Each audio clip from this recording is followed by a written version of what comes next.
नेपालको इतिहासमा सबभन्दा ज्यादा विधि पद्धति अनुशासन उल्लङ्घन गर्ने पात्र को हो भनेर चाहिँ इतिहासमा दर्ज गर्ने विषय कुनै छ भने माधव नेपाल यस्तो पात्र हुन् जसले नेपालको कम्युनिस्ट आन्दोलनमा विधि पद्धति प्रक्रिया अनुशासन उल्लङ्घन गर्ने नेताका रूपमा आफूलाई चित्रण गरेका छन्। आज जति बेला पार्टीमाथि सङ्कट उत्पन्न भयो, माधव नेपालले गर्नु के भयो, लगेर पार्टीका कार्यकर्ता लगेर देउबालाई बुझाइदिनु भयो। यही हो नि हालत। प्रति हाम्रा मनमा दया छ भने हामी राजनीतिलाई सही बाटोमा डोर्याउनै सक्दैनौँ। नेकपा भित्रको अन्तरसङ्घर्षलाई प्रचण्ड र माधव नेपालले जुन बाटो हिँडाउन खोज्नु भएको छ त्यो समाजवाद तर्फको बाटो हो कि पुँजीवाद तर्फको बाटो हो भन्दाखेरि पुँजीवाद तर्फको बाटोमा उहाँहरू सहयोगी बन्नुभएको छ। उहाँहरूको कुनै लक्ष्य छैन, कुनै उद्देश्य छैन।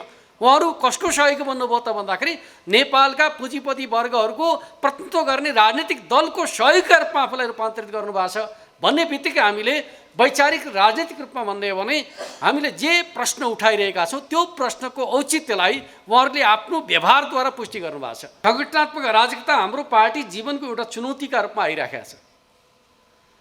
संगठनात्मक अराजकताका आधारहरू के हुन्? एउटा त के हुन्छ भन्दाखेरि ठुलो परिवर्तन पछाडि समाजले सही प्रकारको बाटो अवलम्बन गर्न नसक्दा, वैचारिक क्ल्यारिटी नहुँदाखेरि समाजमा एक प्रकारको अराजकताको स्थिति उत्पन्न हुने गर्छ। एउटै चुनावी घोषणापत्रमा चुनाव लडेको पार्टीका नेता एउटै पार्टी गठन भइसकेपछि बेला बखत के भन्ने गर्छन् भन्दाखेरि माओवादीका नेता कार्यकर्ताहरूले भने के सुनिन्छ भन्दाखेरि होइन आदि कुरा त गरेका थियो नि, आदि समय प्रधानमन्त्री केपी ओली, आदि समय प्रधानमन्त्री चाहिँ पुष्पकमल दाहाल प्रचण्ड भनेको थियो, किन नमाने भन्ने कुरा गर्छन्। म तपाईँलाई भन्छु आदि कुरा गरे कति बेला गरे भन्दाखेरि पार्टी दुईवटा भएका बेला गरे। एउटा पार्टीभित्र चाहिँ सरकार कसरी चलाउने भन्ने सन्दर्भका बारेमा दुईटा पार्टी हुँदा गरे सहमति चाहिँ लागू हुन्छ। पार्टीको निर्णय नमानेकोले भन्दाखेरि पुष्पकमल दाहाल प्रचण्ड र माधव नेपालले नमानेको। त्यस अर्थमा मैले तपाईँहरूलाई भन्न चाहेको कुरा के हो त भन्दाखेरि पुष्पकमल दाहाल प्रचण्डले पनि जे गरेका छन् उनीहरूको मिसन के रहेछ भन्दाखेरि एमाले भित्रको अन्तर्विरोधमा खेल्ने, एमाले कब्जा गर्ने, त्यसका आधारमा राष्ट्रिय राजनीतिमा शासक बन्ने जुन उनको दुस्वप्न थियो दुस्वप्नलाई हामीले असफल बनायौँ। के का माध्यमबाट त भन्दाखेरि प्रतिनिधि सभा विघटन गरेर त्यो जनादेशलाई खण्डित गर्ने काम माधव नेपाल र प्रचण्डबाट हुन थालेको छ। त्यस अर्थमा त्यो जनादेशलाई खण्डित गर्ने कुरा हामीलाई स्वीकार्य छैन। जनताबाट प्राप्त भएको जनादेश फेरि जनतामा लगेर स्थापित गर्छौँ, चुनावमा जान्छौँ भने यो लोकतन्त्रको विशेषता हो। जनताका पक्षमा काम गर्नुपर्छ भन्ने कुरा लोकतन्त्र विरोधी, जनतामा जानुपर्छ भन्ने कुरा लोकतन्त्र विरोधी। लोकतन्त्रमा के हो त भन्दाखेरि जुन समस्यालाई पार्टीहरूले हल गर्न सक्दैन, जुन समस्यालाई सांसदले हल गर्न सक्दैन, त्यो समस्यालाई हल गर्न जनताका बिचमा जानुपर्छ भन्ने कुरा लोकतन्त्रको सुन्दरता हो। त्यसका पक्षमा एमाले छ। गाउँघरमा जग्गा बाँझा छन्, त्यसपछि हाम्रो युवा रोजगारी पाएन भन्छ, गएर अरबमा बेडा चराउँछ, तरकारी खेती गर्छ, फर्ममा काम गर्छ। अरबमा गएर फर्ममा काम गरेर तयार हुने, आफ्नो बाबुबाजेको जमिनलाई बाँझो पर्न तयार नहुने प्रकारको संस्कृति निर्माण गरेर हामीले कस्तो देश बनाउन सक्छौँ?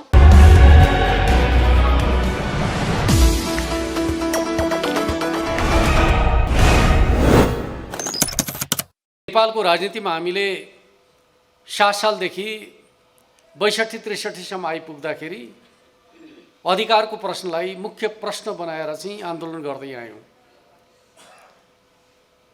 र त्यति बेला हाम्रा पुरा अग्रज नेताहरूले एउटा विषय बारम्बार चर्चा गर्नुहुन्थ्यो।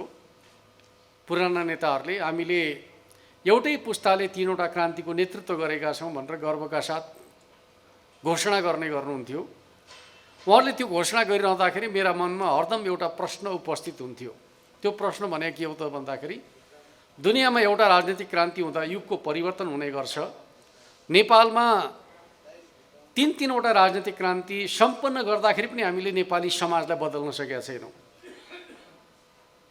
3वटा क्रान्ति गर्नु बहादुरीको कुराका रूपमा हामी चित्रण गर्छौँ, तर क्रान्तिले तय गर्ने कार्यभार निर्वाह गर्ने कुराका सन्दर्भमा प्रत्येक पटक हामी असफल भएका छौँ र हरेक पटक क्रान्ति प्रतिक्रान्तिमा बदलिया छ। 7 साल 17 सालका रूपमा, 46 साल 58 सालका रूपमा यी परिघटनाबाट गुज्रेको अवस्थामा 62-63को परिवर्तनलाई कसरी सफल बनाउने भन्ने कुरा हामी सबैको कार्यभारका रूपमा, चुनौतीका रूपमा, जिम्मेवारीका रूपमा रहेको कुरालाई तपाईँ हामी सबैले गहिरो गरी आत्मसात गर्नु जरुरी छ भन्ने कुरा म कमेन्टका बीचमा राख्न चाहन्छु। हामीले 62-63 को परिवर्तनका सन्दर्भको कुरा गर्दाखेरि संविधान सभासम्म आइपुग्दाखेरि सङ्घीय लोकतान्त्रिक गणतन्त्रका रूपमा त्यसलाई स्थापित गर्यौँ। एक हिसाबले हामीले के भन्ने गरेका छौँ भन्दाखेरि अधिकारको प्रश्न चाहिँ अब निरूपण भएको छ, त्यो संविधानमा संस्थागत भएको छ।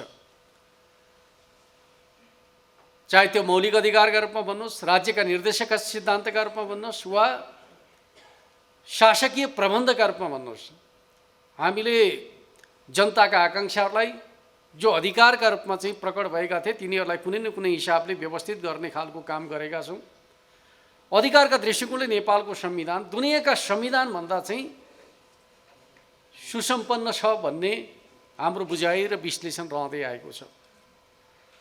कतिसम्म भन्दाखेरि जनताका विभिन्न तबकाहरूलाई सशक्तिकरण गर्ने प्रयोजनका लागि आयोगहरूको मात्रै गठनको श्रृङ्खलाको चर्चा गर्ने हो भने यति धेरै संवैधानिक आयोगहरू हामीले बनाएका छौँ,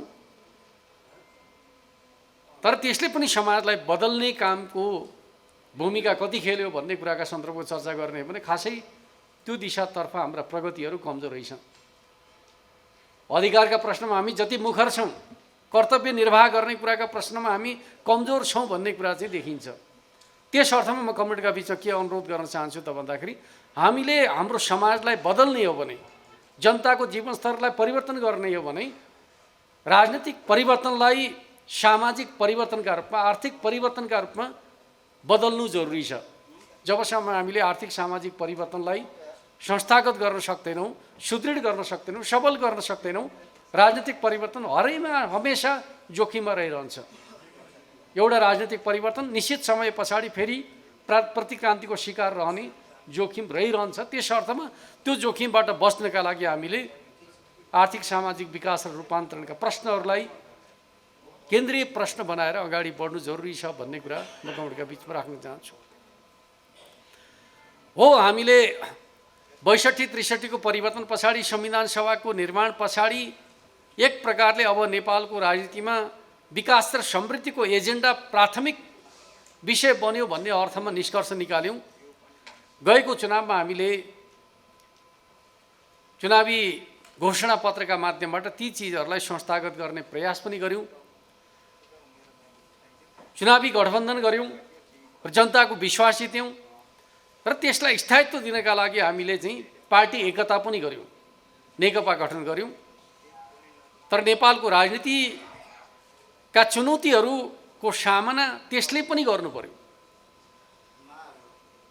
हामीले अगाडि बढाउन खोजेको एकताको प्रक्रिया सफल हुन सकेन। नेकपाभित्र अन्तर्कलह पैदा भयो र अन्ततको त त्यो एकता खण्डित बन्न पुग्यो र अदालतको फाल्गुन 23 को फैसला पछाडि नेकपा एमाले पुनस्थापित हुँदाखेरि चाहिँ नेपालको वामपन्थी आन्दोलनको रक्षा भएको अनुभूति गर्ने स्थितिमा पार्टी पङ्क्ति पुग्यो। वास्तवमा त्यो कुरा एकता पछाडि पुरानो पार्टी पुनस्थापित हुँदाखेरि खुसी मनाउनु पर्ने स्थिति किन उत्पन्न भयो भन्दाखेरि नेकपाले नेपालको कम्युनिस्ट आन्दोलनका आकाङ्क्षाहरूलाई, कार्यभारहरूलाई पुरा गर्ने ठाउँमा त्यसले गतिलाई अवरुद्ध पारिदिने खालको काम गर्यो।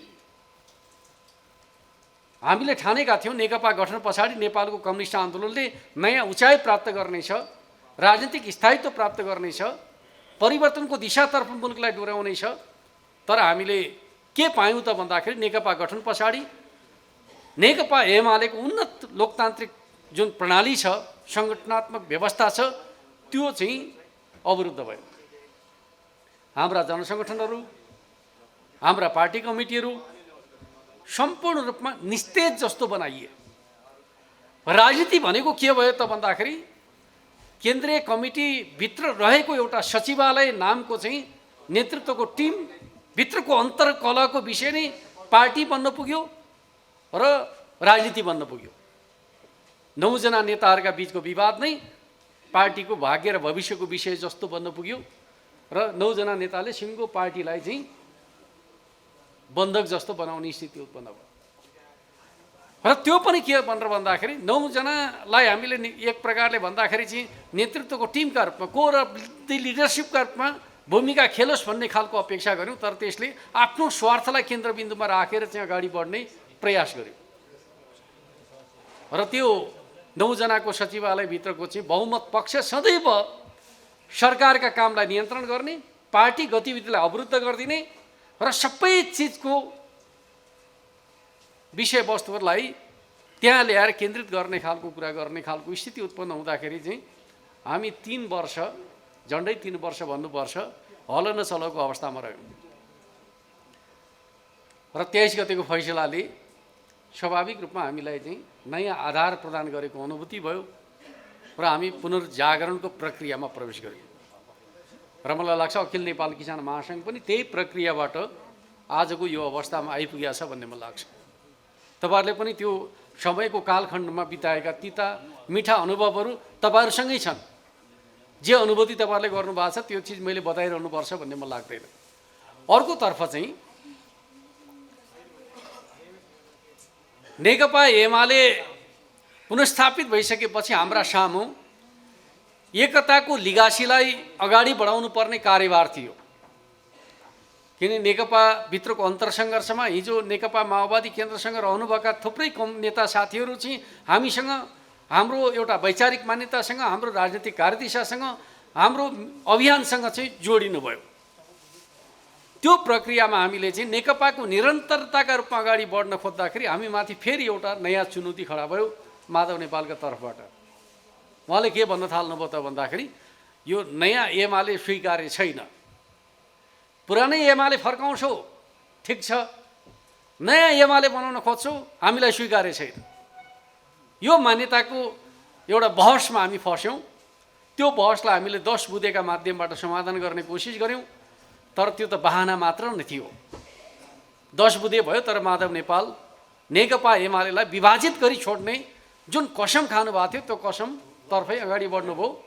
उहाँले चाहिँ पुरानो एमाले स्वीकार्य छ भन्ने उहाँको भनाइ यथार्थतामा एमालेलाई कमजोर पार्ने प्रयासको कडीका रूपमा थियो भन्ने कुरा घटनाक्रमले पुष्टि गरिसक्यो। त्यस अर्थमा म कमेन्टलाई के भन्न चाहन्छु भन्दाखेरि आज हामी वैचारिक रूपले, राजनीतिक रूपले, साङ्गठनिक रूपले एउटा नयाँ उचाइमा प्रवेश गरेका छौँ विधान अधिवेशनका माध्यमबाट, राष्ट्रिय महाधिवेशनका माध्यमबाट। र त्यही एउटा उचाइमा अब हामीले हाम्रा सम्पूर्ण सङ्गठनात्मक कामहरूलाई व्यवस्थित गर्नुपर्ने आवश्यकता छ। र भर्खरै मात्रै हामीले केन्द्रीय कमिटीको दोस्रो पूर्ण बैठक बसेर चाहिँ जनसङ्गठनको सुदृढीकरणका सन्दर्भका बारेमा केही नीतिगत निर्णयहरू गरेका छौँ, जो कमिटीका बिचमा छलफलका क्रममा आएकै होलान् भन्ने मलाई लाग्छ। नभए कमिटीले छलफल गर्नुहुनेछ। त्यो छलफलको उद्देश्य के हो त भन्दाखेरि पहिलो कुरा म कमिटीलाई के भन्न चाहन्छु भन्दाखेरि पार्टीको एउटा नयाँ वैचारिक धरातलमा जुन हामीले विधान महाधिवेशनका माध्यमबाट 3वटा महत्त्वपूर्ण राजनीतिक दस्तावेजहरू पारित गरेका छौँ। राजनीतिक प्रतिवेदन, सङ्गठनात्मक प्रस्ताव र विधान संशोधन सम्बन्धी प्रस्ताव। यी 3वटा दस्तावेजमा आधारित रहेर चाहिँ हामीले राजनीतिक रूपमा र वैचारिक रूपमा जनसङ्गठनहरूलाई सुदृढ गर्नुपर्नेछ।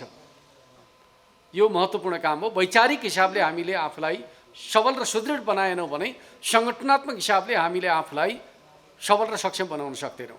त्यस अर्थमा कमिटीले महाधिवेशनको वैचारिक एउटा मार्गदर्शनमा अखिल नेपाल किसान महासङ्घलाई व्यवस्थित गर्नु जरुरी छ भन्ने कुरा म कमिटीका बिचमा राख्न चाहन्छु। अर्कोतर्फ लामो समयसम्म हाम्रा सङ्गठनात्मक जीवन अवरुद्ध भए र त्यसलाई अब हामीले हाम्रो जीवनलाई व्यवस्थित गर्नुपर्नेछ। र हामीले के भनेका छौँ भन्दाखेरि अबको 3 महिना, पुष, माघ, फाल्गुन, यी 3 महिना सङ्गठनात्मक सुदृढीकरणको महिनाका रूपमा तपाईँहरूले कार्ययोजना बनाएर अगाडि बढ्नुपर्छ। पार्टीका हकमा हामीले केन्द्रीय कमिटीकै बैठकका माध्यमबाट कार्ययोजना तयार गरेका छौँ, तर जनसङ्गठनको हकमा हामीले नीतिगत निर्देशन दिएका छौँ। त्यसका आधारमा कमिटीले आफैले कार्ययोजना बनाउनु आवश्यक छ। त्यसमध्ये पहिलो कुरा हामीले के गर्नुपर्छ, महाधिवेशनको सन्देशलाई आम किसानहरूको बिचमा पुर्याउनका लागि तपाईँहरूले कार्ययोजना बनाउनुपर्छ। र त्यो सन्देश सम्प्रेषण गर्ने क्रममा तपाईँहरूले गर्नुपर्ने कुरा के हो त भन्दाखेरि अन्य वैचारिक समूहमा रहेका किसानहरूलाई अखिल नेपाल किसान महासङ्घमा आबद्ध गर्नका लागि सङ्गठन प्रवेश अभियान पनि चलाउनु जरुरी छ। पार्टी प्रवेश अभियान सञ्चालन गर्छ, तपाईँहरूले सङ्गठन प्रवेश अभियान सञ्चालन गर्नु जरुरी छ। त्यसको कार्ययोजना यो बैठकबाट तपाईँहरूले बनाउनु जरुरी छ भन्ने कुरा म तपाईँहरूका बिचमा राख्न चाहन्छु। अर्कोतर्फ यो बैठकका माध्यमबाट तपाईँहरूले आधारभूत तहदेखि राष्ट्रिय महाधिवेशनसम्मको सम्मेलन र अधिवेशनको एउटा श्रृङ्खला सुरु गर्नु जरुरी छ। जसरी पार्टीले एकैपटक वडा अधिवेशनको आयोजना गरेर चाहिँ एउटा सामर्थ्य प्रकट गरेका छ। पहिले हामीले चाहिँ यस प्रकारको कार्ययोजना नबनाउँदाखेरि चाहिँ सबैतिर वडा अधिवेशन हुने अवस्थै हुँदैन थियो। 5 वर्ष लगाउँदाखेरि पनि सबै वडा अधिवेशन हुन्थ्यो हुँदैन थियो भन्दाखेरि हुँदैन थियो। तर एकै दिन गर्ने भन्दाखेरि सबैतिर वडा अधिवेशन सम्भव भयो। आज जति पनि पालिका अन्तर्गत वडाहरू छन् सबै वडाहरूमा चाहिँ अधिवेशनका माध्यमबाट कमिटी बनाउन हामी सफल भएका छौँ। र हाम्रो एउटा कार्यप्रणालीभित्र के रहेछ भन्दाखेरि योजना बनाएर काम गर्दाखेरि चाहिँ त्यो कार्यान्वयनमा सहजता हुँदो रहेछ। एकैपटक पालिका अधिवेशन भन्यौँ, पालिका अधिवेशन सम्पन्न भए र अहिले हामी एकैपटक जिल्ला अधिवेशन, एकैपटक प्रदेश अधिवेशन भन्ने ढाँचामा जाँदैछौँ। र अब हामी स्वाभाविक रूपमा यी 3-4वटा अधिवेशनहरूको श्रृङ्खला सम्पन्न भइसकेपछि त्यसपछि वडाहरूलाई टोलतर्फ प्रवेश गराउने हिसाबले योजनाबद्ध ढङ्गले जानुपर्छ भन्ने खालको सोच बनाएका छौँ। र किसान महासङ्घको हकमा अहिले के देखिन्छ भन्दाखेरि किसान महासङ्घ केन्द्र प्रदेश जिल्लाको तहमा किसान महासङ्घ क्रियाशील हुन थालेको छ। र त्यो किसान महासङ्घलाई पालिका तहमा, वडा तहमा, टोल तहमा पुर्याउनु जरुरी छ। त्यस अर्थमा तपाईँहरूले चाहिँ स्वाभाविक रूपमा आफ्नो कार्ययोजना बनाइरहँदाखेरि यो हिसाबले जसरी राज्यका संरचनाहरू जुन ढाँचामा तयार भएका छन्, पार्टीका संरचनाहरू जुन ढाँचामा तयार भएका छन्, त्यो ढाँचामा तपाईँहरूको महासङ्घलाई पुर्याउनु जरुरी छ। सम्भव भएका विषयगत सङ्गठनहरूलाई पनि त्यही ढाँचामा बदल्नु जरुरी छ। हुन त विषयगत सङ्गठनहरूको कुरा के हुन्छ भन्दाखेरि उत्पादन विविधीकरणमा आधारित छ। सबैतिर सबै वस्तुहरूको उत्पादन नभएको हुनसक्छ। त्यस अर्थमा उत्पादक सङ्घहरू चाहिँ महासङ्घ जस्तो सबै भूगोलमा नजान सक्छन्। तर म के भन्छु भन्दाखेरि जहाँ जहाँ त्यो विषयका उत्पादक किसानहरू छन् त्यहाँ त्यो पुग्या हुनुपर्छ। त्यसो भयो भने के हुन्छ भन्दाखेरि सबै किसानका समस्यासँग किसान महासङ्घ प्रत्यक्ष रूपमा जोडिन्छ र त्यसका आधारमा अगाडि बढ्न सम्भव र सहज हुन्छ भन्ने कुरा कमिटीले बुझ्नु जरुरी छ। त्यसका आधारमा कमिटीले तयारीको काम गर्नुहुनेछ भन्ने कुरा म कमिटीका बिचमा राख्न चाहन्छु। खास गरी मैले कमिटीका बिचमा अलिकति राजनीतिक सन्दर्भको कुराकानी गर्दाखेरि के भन्नुपर्छ भन्दाखेरि यति बेला हाम्रो पार्टीका विरुद्ध चौतर्फी हमला भएको छ, नेतृत्वका विरुद्ध आक्रमण भइराखेको छ र एक प्रकारले भने हामीलाई एक्लो देखाउने प्रयास भइरहेको छ। यो हामीलाई एक्लो बनाउने प्रयास, हाम्रो पार्टीका विरुद्धको घेराबन्दी, नेतृत्वमाथिको आक्रमण के हामीले गलत काम गरेका कारणले बेहोर्नु पर्या हो? होइन। कतिपय मान्छेहरूले के भन्छन् भन्दाखेरि प्रतिनिधि सभा विघटन गरेका कारणले गर्दाखेरि एमाले एक्लिया हो भनेर भन्ने गर्छन्। कुरा त्यसो होइन। वास्तविक कारण के हो भन्दाखेरि नेकपा का रूपमा हामीले कमरेड केपी ओलीको नेतृत्वमा राष्ट्र निर्माणका सन्दर्भमा, राष्ट्रको स्वाधीनता र स्वाभिमानका प्रश्नमा जे जस्ता विषयहरू अगाडि सार्यौँ र अडानका साथ प्रस्तुत भयौँ, त्यसमाथिको आक्रमणका रूपमा हाम्रो पार्टीभित्र अन्तर्कलह पैदा गरियो।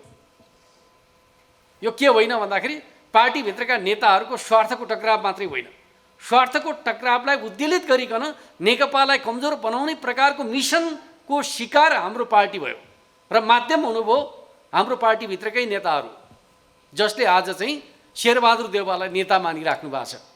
हिजो जनताका बिचमा जाँदाखेरि नेपाली काङ्ग्रेसबाट राष्ट्रको भविष्यको सुरक्षा हुन सक्दैन, जनताको जीवन समृद्ध हुन सक्दैन भन्ने प्रकारको मान्यता राख्ने नेताहरू जनताले वामपन्थीहरूलाई जनादेश दिएपछि त्यो जनादेशलाई विभाजित गरिकन नेपाली काङ्ग्रेसलाई नेता बनाउन हिँड्नु भएको छ। कुरा गर्नुहुन्छ समाजवादको। कस्तो विचित्र कुरा भन्नुहोस् त। 62-63 पछाडि नेपालको राजनीतिको सन्दर्भको कुराकानी गर्नुहुन्छ भने हामीले एउटा विश्लेषण गऱ्यौँ 9 महाधिवेशनमा। के विश्लेषण गऱ्यौँ त भन्दाखेरि संविधान बनाउन्जेलसम्म हामी काङ्ग्रेससहितको सहकार्यमा हुनेछौँ, केही त्यो परिवर्तनमा हामी काङ्ग्रेससँगै सहकार्यमा छौँ।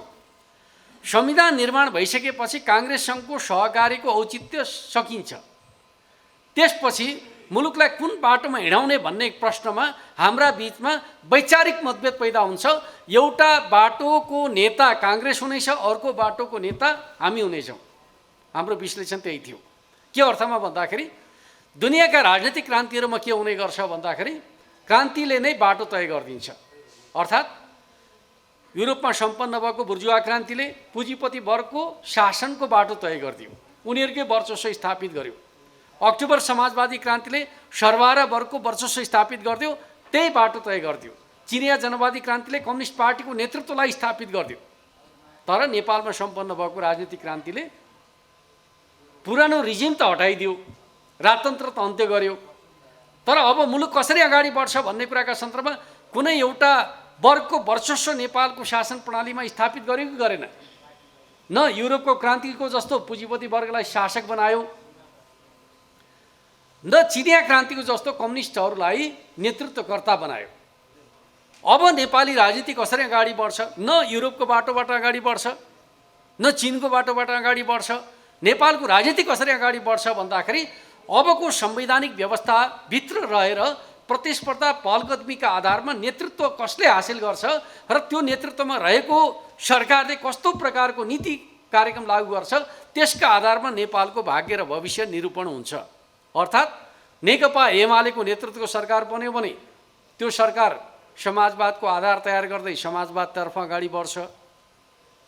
काङ्ग्रेसको नेतृत्वमा सरकार बन्यो र काङ्ग्रेसका नीति कार्यक्रम लागू भयो भने त्यो समाज पुँजीवादतर्फ अगाडि बढ्छ। सत्य यही हो। आज नेकपाभित्रको अन्तरसङ्घर्षलाई प्रचण्ड र माधव नेपालले जुन बाटो हिँडाउन खोज्नु भएको छ त्यो समाजवादतर्फको बाटो हो कि पुँजीवादतर्फको बाटो हो भन्दाखेरि पुँजीवादतर्फको बाटोमा उहाँहरू सहयोगी बन्नुभएको छ। उहाँहरूको कुनै लक्ष्य छैन, कुनै उद्देश्य छैन। उहाँहरू कसको सहयोगी बन्नुभयो त भन्दाखेरि नेपालका पुँजीपति वर्गहरूको प्रतिनिधित्व गर्ने राजनीतिक दलको सहयोगका रूपमा आफूलाई रूपान्तरित गर्नुभएको छ भन्ने बित्तिकै हामीले वैचारिक राजनीतिक रूपमा भन्दै हो भने हामीले जे प्रश्न उठाइरहेका छौँ त्यो प्रश्नको औचित्यलाई उहाँहरूले आफ्नो व्यवहारद्वारा पुष्टि गर्नुभएको छ। त्यही भएर हामीले के भन्यौँ त भन्दाखेरि महाधिवेशनबाट एउटा मूल नारा तय गरेका छौँ।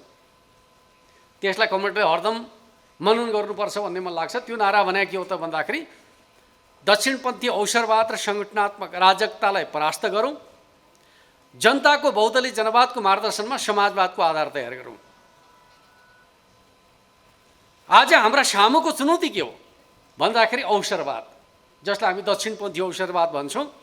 कुरा समाजवादको गर्ने, कुरा क्रान्तिका गर्ने, परिवर्तनका गर्ने, लगेर त्यो परिवर्तनको जनमतलाई कहाँ लगेर बुझाइदिने त भन्दाखेरि पुँजीपति वर्गको प्रतिनिधित्व गर्ने, यथास्थितिवादको प्रतिनिधित्व गर्ने नेपाली काङ्ग्रेसको पाउमा लगेर चढाइदिने हो। यही हो दक्षिणपन्थी अवसरवाद भने। त्यसको प्रतिनिधित्व कसले गर्छ नेपालको राजनीतिमा भन्दाखेरि पुष्पकमल दाहाल प्रचण्ड र माधव कुमार नेपालले त्यो प्रवृत्तिको प्रतिनिधित्व गर्छन् र उनीहरूको त्यो प्रवृत्तिमाथि हामीले विजय हासिल गर्न सक्दैनौँ भने नेपालमा कम्युनिस्ट आन्दोलन बुर्जुवा वर्गका विरुद्धको लडाइँमा नेता बन्न सक्दैन।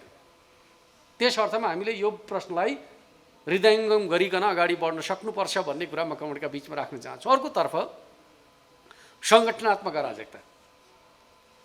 सङ्गठनात्मक अराजकता हाम्रो पार्टी जीवनको एउटा चुनौतीका रूपमा आइराखेको छ। सङ्गठनात्मक अराजकताका आधारहरू के हुन्? एउटा त के हुन्छ भन्दाखेरि ठुलो परिवर्तन पछाडि समाजले सही प्रकारको बाटो अवलम्बन गर्न नसक्दा, वैचारिक क्ल्यारिटी नहुँदाखेरि समाजमा एक प्रकारको अराजकताको स्थिति उत्पन्न हुने गर्छ र ठुला राजनीतिक शक्तिहरूका बिचमा अन्तर्कलह पैदा हुँदाखेरि पनि समाजमा अराजकताको स्थिति उत्पन्न हुन्छ। तर ठुलो पार्टीभित्र आन्तरिक रूपमा समस्या पैदा भयो भने पनि सङ्गठनात्मक अराजकता पैदा हुन्छ। एउटा कार्यकर्ताले गल्ती गर्यो, दण्डको भागीदार हुन्छ। 100 जना मिलेर गल्ती गरे भने जोगिन्छ। हामीले त हाम्रो जीवनमा बेहोर्यौँ त, बेहोर्यौँ न। पार्टी एकातिर हिँडिराखेको छ, केही सांसदहरू चाहिँ निवेदन बोकेर राष्ट्रपति कहाँ समावेदन चढाउन हिँड्छन्। पार्टीको नेतृत्वको सरकार छ, त्यो सरकारका विरुद्ध केही मान्छेहरू अविश्वास प्रस्ताव बोकेर हिँड्छन्। पार्टीको नेतृत्वको सरकार छ, पार्टीका पक्षमा मतदान नगरिकन अनुपस्थित हुन्छन्। पार्टीको नेतृत्वको सरकार छ, पार्टीलाई विभाजित गरिकन चाहिँ अरूको नेतृत्वको सरकार बनाउनका लागि अदालत चाहन्छन्। यही चिज एउटा कार्यकर्ताले गरे भए के हुन्थ्यो भन्नु त? अनुशासनको डन्डा लाग्थ्यो। यही चिज जब ठुला भनिएका नेताहरूले गर्छन्, माधव नेपालले हरदम भन्ने गरेका कुरा के थियो, विधि पद्धतिमा चल्नुपर्छ पार्टी भन्ने नेता होइन माधव नेपाल। नेपालको इतिहासमा सबभन्दा ज्यादा विधि पद्धति अनुशासन उल्लङ्घन गर्ने पात्र को हो भनेर चाहिँ इतिहासमा दर्ज गर्ने विषय कुनै छ भने माधव नेपाल यस्तो पात्र हुन् जसले नेपालको कम्युनिस्ट आन्दोलनमा विधि पद्धति प्रक्रिया अनुशासन उल्लङ्घन गर्ने नेताका रूपमा आफूलाई चित्रण गरेका छन्। हिजो माधव नेपाल कस्तो हुनुहुन्थ्यो भन्ने कुराले कुनै अर्थ राख्छ? हिजो माधव नेपाल महान हुनुहुन्थ्यो, ठुलो त्याग गर्नुभएको थियो, तर आज जति बेला पार्टीमाथि सङ्कट उत्पन्न भयो माधव नेपालले गर्नु के भयो, लगेर पार्टीका कार्यकर्ता लगेर देउबालाई बुझाइदिनु भयो। यही हो नि हालत, योभन्दा अरू केही छ र? त्यस अर्थमा म तपाईँहरूलाई के भन्न चाहन्छु भन्दाखेरि यसप्रति हाम्रा मनमा दया छ भने हामी राजनीतिलाई सही बाटोमा डोर्याउनै सक्दैनौँ। गलत कामप्रतिको घृणा तिरस्कारले मात्रै हामीलाई अगाडि बढ्नका लागि आत्मविश्वास पैदा गर्छ। एक प्रकारको दुविधामा हामी अगाडि बढ्यौँ भने हामीले पार्टीलाई पार्टीका रूपमा स्थापित गर्न सक्दैनौँ, त्यो कुराले बुझ्नु जरुरी छ। अर्कोतर्फ पुष्पकमल दाहाल प्रचण्डका बारेमा मैले तपाईँहरूलाई धेरै कुरा भन्नुपर्छ भन्ने मलाई लाग्दैन। पार्टी एकता गरेको बलियो कम्युनिस्ट पार्टी निर्माणका लागि हो, यही होइन र? एउटै चुनावी घोषणापत्रमा चुनाव लडेको पार्टीका नेता एउटै पार्टी गठन भइसकेपछि बेला बखत के भन्ने गर्छन् भन्दाखेरि माओवादीका नेता कार्यकर्ताहरूले भने के सुनिन्छ भन्दाखेरि होइन आदि आदि कुरा त गरेका थियो नि, आदि समय प्रधानमन्त्री केपी ओली, आदि समय प्रधानमन्त्री चाहिँ पुष्पकमल दाहाल प्रचण्ड भनेका थियो, किन नमाने भन्ने कुरा गर्छन्। म तपाईँलाई भन्छु आदि आदि कुरा गरे कति बेला गरे भन्दाखेरि पार्टी दुईवटा भएका बेला गरे। एउटा पार्टीभित्र चाहिँ सरकार कसरी चलाउने भन्ने सन्दर्भका बारेमा दुईटा पार्टी हुँदा गरे सहमति चाहिँ लागू हुन्छ। दुईटा पार्टी बनाइराखे भए प्रचण्डले भन्ने कुराको अर्थ हुन्छ। एउटा पार्टी किन बनाएको भन्दाखेरि राजनीतिक स्थायित्वका लागि एउटा पार्टी बनाउने, त्यो पार्टीले फेरि सरकार चाहिँ बाँडीचुडी खाने हो भने यी राजनीतिक स्थायित्वको नाराको कुनै अर्थ हुन्छ र त्यो चिजलाई पार्टी स्थायी कमिटीले के भन्यो त भन्दाखेरि यो बाटोबाट हिँड्नु हुँदैन भन्यो, पार्टी त्यही नेकपाले भन्यो र भन्यो के त भन्दाखेरि 5 वर्षसम्म प्रधानमन्त्रीका रूपमा केपी ओली कायम रहने, पहिलो अध्यक्ष, दोस्रो अध्यक्षले कार्यकारी अधिकारसहित पार्टी सञ्चालन गर्ने भने होइन। त्यसपछि पुरानो चिज भनेर चाहिँ चर्चा गर्नुको के अर्थ छ? अहिले हामी माथि के भन्ने गरिन्छ भन्दाखेरि पुरानो कुरा यस्तो भएको थियो, त्यो कुरा मानेनन् केपी ओलीले भन्ने अर्थमा चर्चा गर्ने गरिन्छ। त्योभन्दा पछाडि भएको पार्टीको निर्णय नमानेकोले भन्दाखेरि पुष्पकमल दाहाल प्रचण्ड र माधव नेपालले नमानेको। त्यस अर्थमा मैले तपाईँहरूलाई भन्न चाहेको कुरा के हो त भन्दाखेरि पुष्पकमल दाहाल प्रचण्डले पनि जे गरेका छन् उनीहरूको मिसन के रहेछ भन्दाखेरि एमाले भित्रको अन्तर्विरोधमा खेल्ने, एमाले कब्जा गर्ने, त्यसका आधारमा राष्ट्रिय राजनीतिमा शासक बन्ने जुन उनको दुस्वप्न थियो, दुस्वप्नलाई हामीले असफल बनायौँ। केका माध्यमबाट त भन्दाखेरि प्रतिनिधि सभा विघटन गरेर। प्रतिनिधि सभा विघटन नभए भए के हुन्थ्यो? नेकपा एमाले कब्जा गर्ने षड्यन्त्र थियो, नेकपा कब्जा गर्ने षड्यन्त्र थियो र गलत पात्रलाई शासनमा पुर्याउनका लागि हामीले चाहिँ भूमिका खेल्नुपर्ने। उनीहरू गलत बाटोमा छन्, त्यो गलत बाटोलाई स्थापित हुनका लागि ठाउँ दिने कि जे चिजको जगमा उनीहरूले पार्टी आन्दोलनलाई कमजोर पार्न खोजेका छन् त्यो चिजलाई जनताका बिचमा लगिदिने। हामीले के भन्यौँ त भन्दाखेरि जनादेश हामीले 5 वर्षका लागि पाएका हौँ, त्यो जनादेशलाई खण्डित गर्ने काम माधव नेपाल र प्रचण्डबाट हुन थालेको छ। त्यस अर्थमा त्यो जनादेशलाई खण्डित गर्ने कुरा हामीलाई स्वीकार्य छैन। जनताबाट प्राप्त भएको जनादेश फेरि जनतामा लगेर स्थापित गर्छौँ, चुनावमा जान्छौँ भने हौँ, यो लोकतन्त्रको विशेषता हो। तर त्यसमाथि अहिले प्रहार भइरहेको छ। चुनावमा जाने कुरा चाहिँ तानाशाही कुरा, निरङ्कुश कुरा, कति मजाको विषय भन्नु त। लोकतन्त्र भने के रहेछ उहाँहरूका भाषामा भन्दाखेरि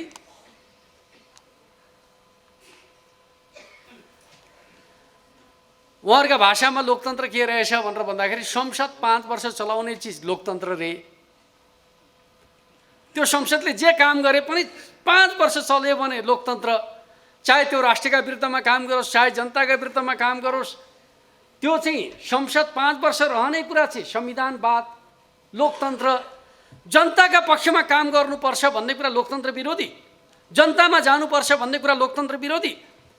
लोकतन्त्रमा के हो त भन्दाखेरि जुन समस्यालाई पार्टीहरूले हल गर्न सक्दैन, जुन समस्यालाई सांसदले हल गर्न सक्दैन, त्यो समस्यालाई हल गर्न जनताका बिचमा जानुपर्छ भन्ने कुरा लोकतन्त्रको सुन्दरता हो।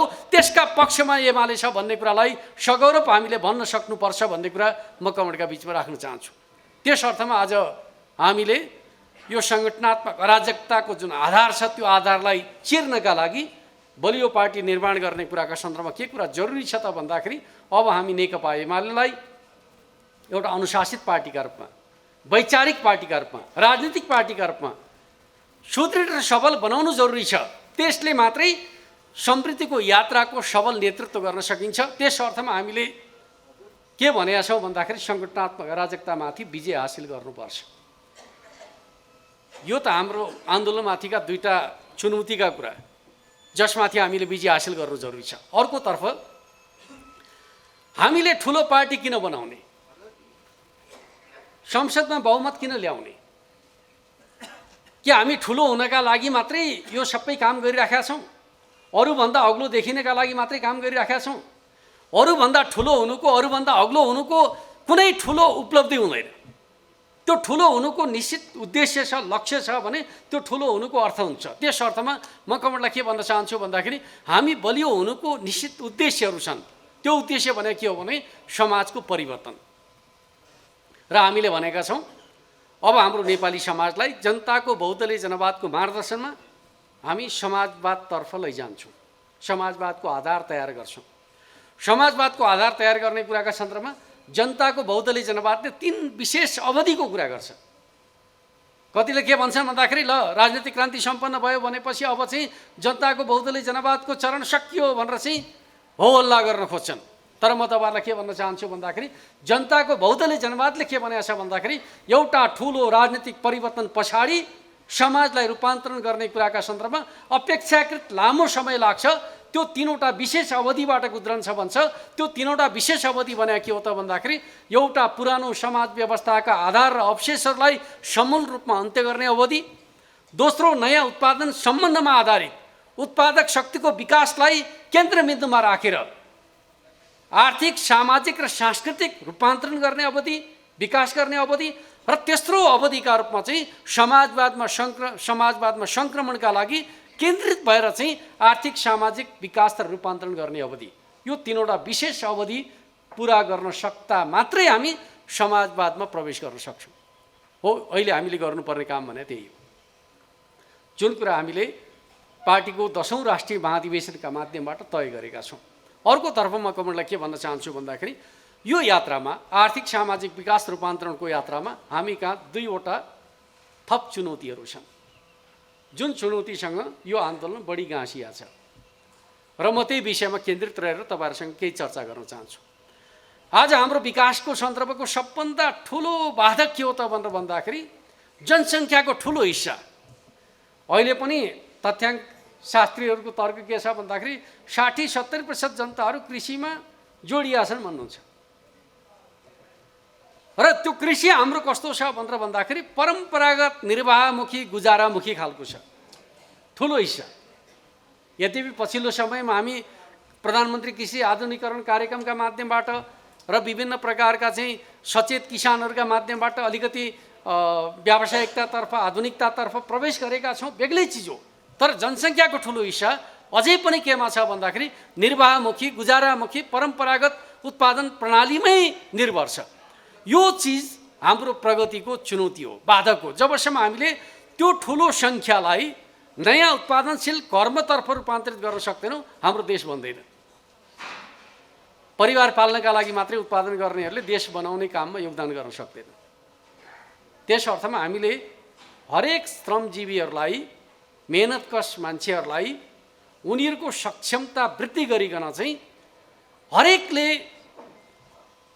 उत्पादकत्व वृद्धिमा र हरेकले बचत निर्माणमा योगदान गर्न सक्ने सामर्थ्य निर्माण गर्नुपर्छ। राष्ट्र निर्माणका लागि उत्पादकत्वमा वृद्धि भएन भने हामी सधैँभरि आयात गर्ने मुलुकका रूपमा रहन्छौँ। अहिले पनि हेर्नुहुन्छ भने कृषि प्रधान मुलुक भनेको छ, हरेक चिज बाहिरबाट ल्याएको छ। त्यो तथ्याङ्क हाम्रो प्रेम दङ्गालजीले बताउनु होला, कति चिज कहाँबाट कसरी आइराखेको छ भन्ने कुराका सन्दर्भमा उहाँ त्यस्तो विषयमा बढी चासो राख्नुहुन्छ। र र त्यो चिज हामी आफैले यहाँ उत्पादन गर्नका लागि के गर्नुपर्छ भनेर भन्दाखेरि हाम्रो उत्पादकता वृद्धि गर्यो भने मात्रै त्यो चिज हामी रोक्न सक्छौँ। अर्कोतर्फ स्वाभाविक रूपमा के हो त भन्दाखेरि जबसम्म किसानले बचत निर्माण गर्न सक्दैन राष्ट्रिय पुँजी निर्माण सधैँभरि कमजोर रहन्छ। किन ठुलो हिस्सा किसानको छ, किसानसँग बचत छैन भन्नुको अर्थ पुँजी निर्माण अरू कसैका माध्यमबाट हुन्छ। राष्ट्रको निर्माणमा पुँजी निर्माण जरुरी छ। त्यो पुँजी निर्माण तपाईँले कसबाट गर्नुहुन्छ? ऋण लिएर गर्नुहुन्छ। स्वाभाविक रूपमा हामी ऋणमा डुब्छौँ। ठुला लगानीकर्ता मार्फत पुँजी निर्माण गर्नुहुन्छ, उनीहरूको नियन्त्रणमा पर्छौँ। नेपालमा पुँजीपतिहरूको चाहिँ तादादलाई वृद्धि गर्छौँ, उनीहरूकै प्रभावमा पर्छौँ। तर फेरि के छ भने पुँजी निर्माण नगरिकन राष्ट्र बन्दैन। यो फेरि अर्को कटु सत्य के हो त भन्दाखेरि हाम्रो गुजारामुखी निर्वाहमुखी उत्पादन पद्धतिबाट समाजवाद आउँछ कि आउँदैन भन्दाखेरि आउँदैन। समाजवाद ल्याउनका लागि राष्ट्रिय अर्थतन्त्र बलियो हुनु जरुरी छ। राष्ट्रिय अर्थतन्त्र बलियो हुनका लागि राष्ट्रिय पुँजी निर्माण गर्नु जरुरी छ। राष्ट्रिय पुँजी निर्माण गर्नका लागि बहुसङ्ख्यक किसानहरूमा बचत गर्ने सामर्थ्य निर्माण गर्नु जरुरी छ। यो काम कसले गर्न सक्छ? कसले गर्नुपर्छ? यही महासङ्घले गर्नुपर्छ। किन किसानका मुद्दामा केन्द्रित महासङ्घ भने यही हो। त्यस अर्थमा तपाईँहरू हेर्दाखेरि नेकपा एमालेसँग सम्बद्ध 22वटा जनसङ्गठन मध्येको एउटा जनसङ्गठन होइन। त्यसरी हेर्नुभयो भने 22वटा भित्रको एउटा हेर्नुभयो भने, तर समाजलाई बदल्ने कुराका सन्दर्भमा तपाईँहरूको कार्यभार कति छ भनेर भन्दाखेरि 22वटा मध्ये एक होइन। आजका सन्दर्भमा हाम्रा सामु रहेका चुनौतीहरूको मुख्य चुनौतीको रूपान्तरणकारी कार्यको काम गर्ने क्षेत्रमा तपाईँहरू हुनुहुन्छ, जसले किसानहरूलाई परम्परागत निर्वाहमुखी गुजारामुखी उत्पादन पद्धतिबाट आधुनिक व्यावसायिक किसानमा बदल्ने खालको काम गर्छ र उनीहरूको बचतको सामर्थ्यलाई वृद्धि गर्छ। र म तपाईँलाई के भन्छु भन्दाखेरि आधुनिक तरिकाले खेती गर्न सुरु गर्यो भने अहिले हाम्रो सङ्ख्याको जति ठुलो हिस्सा कृषिमा छ त्यो हिस्सा रहिरहन सक्छ कि सक्दैन? राखिरहनु उचित हुन्छ हुँदैन? र म त के भन्छु भन्दाखेरि हामीले अहिले रहेको करिब 70% भन्ने गर्छौँ। त्यो 70% भित्र चाहिँ अर्ध संलग्नताको कुरा होला र यथार्थतामा कृषिमा निर्भर रहेको पारिवारिक सङ्ख्या कति छ भन्ने कुराको वास्तविक रेकर्ड निकाल्नै बाँकी छ। तर पनि म के भन्छु भन्दाखेरि अहिलेको अवस्थामा हाम्रो टार्गेट के हुनु पर्यो त भन्दाखेरि हामीले जुन 20 वर्ष कार्ययोजना बनाएको छौँ त्यो 20 वर्ष कार्ययोजनाभित्र चाहिँ 60-70% सङ्ख्यामा रहेका किसानले जे काम गरेका छन् त्यो काम 25-30% को सङ्ख्यामा रहेका किसानहरूको हातमा जिम्मा लगाइदिने। त्यो त बिस्तारै तल त जान्छ। तर अहिले हामीले टार्गेट के गर्ने भन्दाखेरि कम्तीमा त्यो संलग्नतालाई आधीभन्दा कममा झार्ने। बुझ्नु पऱ्यो? सबका सबलाई किसान बनाउने भन्नुभयो भने यो देश बन्दैन। सबका सबलाई किसान बनाउने होइन, किसानको सङ्ख्या घटाउने, तर घटेका किसानहरूको उत्पादन क्षमता वात्तै बढाउने। त्यो बढाउने के हो त भन्दाखेरि उनीहरूलाई प्रविधि दिने, यन्त्र उपकरण दिने, यो तरिकाबाट उनीहरूको क्षमता बढाएर चाहिँ आज 10 जना किसानले गर्ने काम एउटा किसानले गर्न सक्ने स्थिति निर्माण गर्ने प्राथमिक तहमा तपाईँहरूले निर्माण गर्ने चेतना भने कृषि क्रान्तिको चेतना यो। यो चेतना निर्माण गर्न सक्नुहुन्छ। किसान महासङ्घ हाई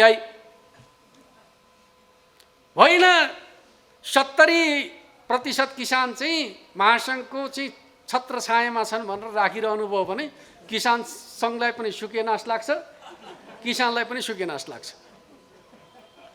त्यस अर्थमा तपाईँहरूले गर्ने कुरा के हो भन्दाखेरि यो तरिकाबाट चाहिँ बदल्नका लागि अगाडि बढ्ने। अर्कोतर्फ यो यात्रामा अर्को एउटा चुनौती छ। त्यो चुनौती के छ भनेर भन्दाखेरि मेहनत नगरिकन पैसा कमाउन खोज्ने होइन। खेती गरेर उत्पादन गर्यो दुःख हुन्छ, यसो जग्गा प्लटिङ गर्यो घडेरी बिक्री गर्यो कमाइ हुन्छ। किसान पनि त्यो बाटोतिर लागेको देख्छु म चाहिँ। मेहनत गर्ने बाटोमा किन लाग्ने? यसो चाहिँ बैङ्कमा यसो ऋण ल्यायो, बाटाघाटा बनायो, बिजुलीका यसो खम्बा गाड्यो, घडेरी बेच्यो, गुजारा गर्यो। त्यसले हामीलाई चाहिने चिज दिन्छ? दिँदैन। पैसा त दिन्छ, जीवन जिउनका लागि चाहिने चिज दिन्छ दिँदैन? आखिर जीवन जिउनका लागि चाहिने चिज भने त उत्पादनै हो। त्यो उत्पादन गर्ने कुरा छोडिदिने, कमाउने कुरा, पैसा कमाउने कुरामा चाहिँ समाहित हुन थाल्यो भने के हुन्छ, तत्काल केही मान्छेको पारिवारिक जीवनमा चाहिँ एक प्रकारले चाहिँ सुधार त होला। पैदल हिँड्थ्यो, मोटरसाइकल चढ्न थाल्ला, मोटरसाइकल चढ्थ्यो, गाडी चढ्न थाल्ला, यसो घरमा मिठो मसिनो पकाएर खान्थ्यो, होटेलमा घुम्न थाल्ला। हुने कुरा त त्यस्तै हो, त्यस्तै भइराखेको देखिन्छ। तर त्यसले अन्त्यमा के गर्छ भन्दाखेरि मगन्तेहरूको देशमा नेपाललाई रूपान्तरित गर्छ। हामीले गर्न खोजेको कुरा त्यही हो र। हरेक चिज बाहिरबाट ल्याउने, बाहिरबाट हरेक चिज ल्याउनका लागि जे घाटा हुन्छ त्यो घाटा पूर्तिका लागि हाम्रा युवाहरूलाई वैदेशिक रोजगारीमा बिक्री गर्ने। अहिले के छ, गाउँघरमा जग्गा बाँझा छन्, त्यसपछि हाम्रो युवा रोजगारी पाएन भन्छ, गएर अरबमा बेडा चराउँछ, तरकारी खेती गर्छ, फर्ममा काम गर्छ। अरबमा गएर फर्ममा काम गरेर तयार हुने, आफ्नो बाबुबाजेको जमिनलाई बाँझो पर्न तयार नहुने प्रकारको संस्कृति निर्माण गरेर हामीले कस्तो देश बनाउन सक्छौँ? यो चेतना निर्माण गर्ने कुरा, नयाँ पुस्तामा उत्पादनसँग जोड्ने कुरा हो। स्वाभाविक रूपमा कृषिप्रतिको जुन विकर्षण बढेको छ त्यसलाई आकर्षणमा बदल्नका लागि गर्नुपर्ने काम पनि गर्नु पर्यो र त्यो नयाँ पुस्तामा हस्तान्तरण गर्नु पर्यो। कसले गर्ने भन्दाखेरि यही पङ्क्तिले गर्ने हो। नयाँ पुस्तालाई कृषिप्रति आकर्षित गर्नका लागि अब हाम्रो परम्पराको हलो देखाएर, जाँतो देखाएर, ढिकी देखाएर नयाँ पुस्ता आउँछ कृषिमा? आउँदैन। त्यसलाई देखाउने कुरा के हो भन्दाखेरि आधुनिक तरिका सिकाउनु पर्यो, ग्रिन हाउस देखाउनु पर्यो, नयाँ प्रकारको उत्पादन प्रणाली सिकाउनु पर्यो, यन्त्र उपकरण देखाउनु पर्यो। त्यो चिजसँग जोड्ने खालको कुरा गर्नुभयो भने नयाँ पुस्ता फेरि कृषिमा फर्कन्छ। युरोप अमेरिका जस्तो पुँजीवादी मुलुकका मान्छे खेतीमा फर्किन तयार हुने, गाउँमा बस्न तयार हुने, हाम्रो जस्तो पछौटे मुलुकका मान्छे चाहिँ सबका सब सहर भाग्नुपर्ने, यो बाध्यता के उचित हो? होइन। त्यो चिजलाई हामीले बदल्नुपर्छ। समाज बदल्ने हो भने हाम्रो मानसिकता र मनोविज्ञानमा परिवर्तन ल्याउनुपर्छ। यो मानसिकता र मनोविज्ञानमा परिवर्तन ल्याउनका लागि दुःख नगरिकन कमाइ गर्न खोज्ने जुन संस्कृति, अपसंस्कृति हुर्कन खोजेको छ त्यसमाथि विजय हासिल गर्नु जरुरी छ। यो अपसंस्कृतिको भाग के हो त भन्दाखेरि दलाल नोकरशाही पुँजीवाद हो। दलाल नोकरशाही पुँजीवादमाथि विजय हासिल गरेर नै हामी यस प्रकारको अपसंस्कृतिमाथि विजय हासिल गर्न सक्छौँ। यो कुरालाई तपाईँ हामी सबैले मनन गरिकन आजको सन्दर्भमा आर्थिक सामाजिक विकास रूपान्तरणको यात्रा के हुने भन्ने कुरा त्यसले निर्धारण गर्छ। त्यस अर्थमा म कमिटीलाई के अनुरोध गर्न चाहन्छु भन्दाखेरि आजको हाम्रो समाजको रूपान्तरणको एउटा महत्त्वपूर्ण आन्दोलनको नेताका हैसियतमा तपाईँहरूले यो राष्ट्रको नेतृत्व गर्नुपर्छ, समाजलाई बाटो देखाउनुपर्छ, त्यस आधारमा अगाडि बढ्नुपर्छ भन्ने कुरा म कमिटीका बिचमा राख्न चाहन्छु। अर्कोतर्फ उत्पादन र बजार आजको दुनियाँको सबभन्दा महत्त्वपूर्ण विषय बन्यो। समाजवादी चीनले पनि बजार प्रणाली आधारित समाजवादको कुरा गर्यो, बजार समाजवाद भन्न थाल्यो, मार्केट सोशलिजमको कुरा गर्न थाल्यो। तर हामी किसानलाई बजारसँग जोड्न सकेका छैनौँ। त्यस अर्थमा किसानलाई बजारसँग जोड्ने कुरामा के हुन्छ भन्दाखेरि वस्तु विविधीकरण गर्ने कुरा, उत्पादन विविधीकरण गर्ने कुरा, एक ठाउँमा एक प्रकारको उत्पादन भयो भने बजार सजिलै त्यहाँ पुग्छ।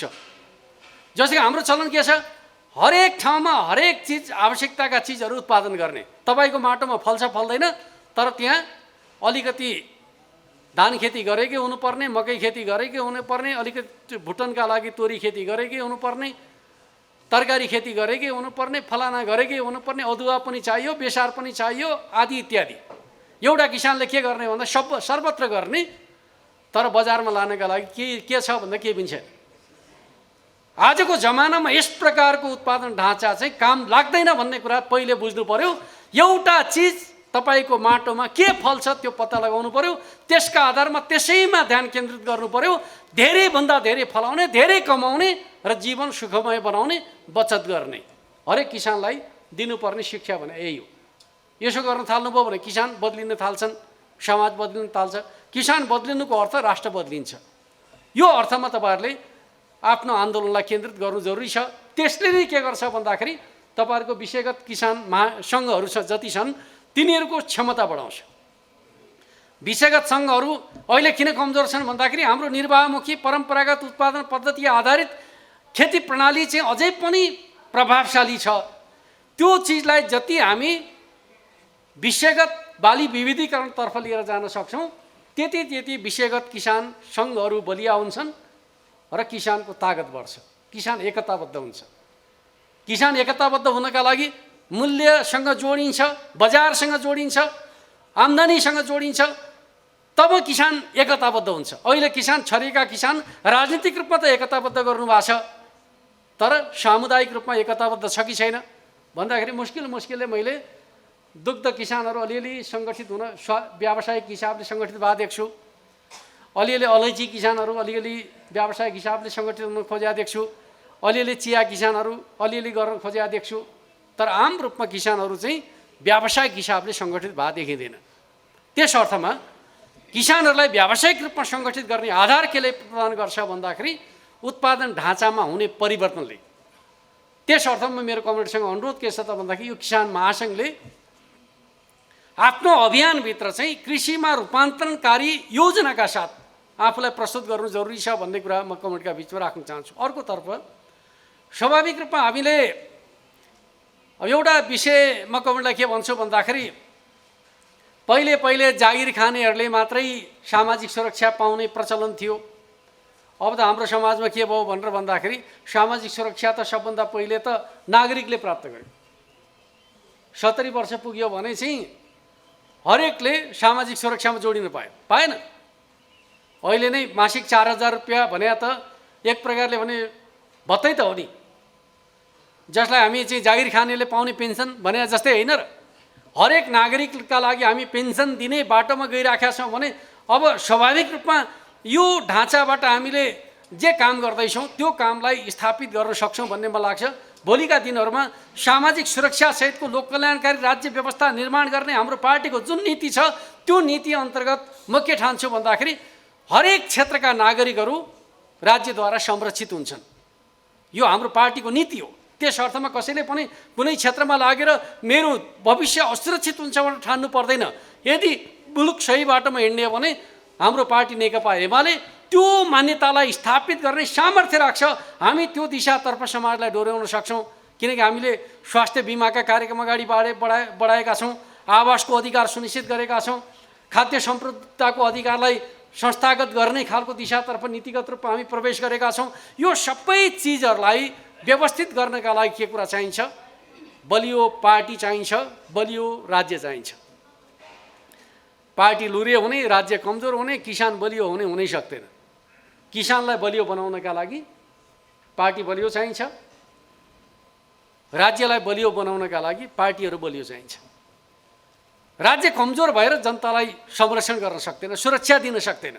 त्यस अर्थमा म तपाईँहरूका बिचमा के अनुरोध गर्न चाहन्छु त भन्दाखेरि अब हाम्रो बाटो के हो भन्ने कुराका सन्दर्भमा अब नेकपा एमाले नेपालको राजनीतिको बलियो शक्तिका रूपमा जनताले खोजिरहेको शक्ति हो भन्ने कुरालाई स्थापित गर्नु जरुरी छ।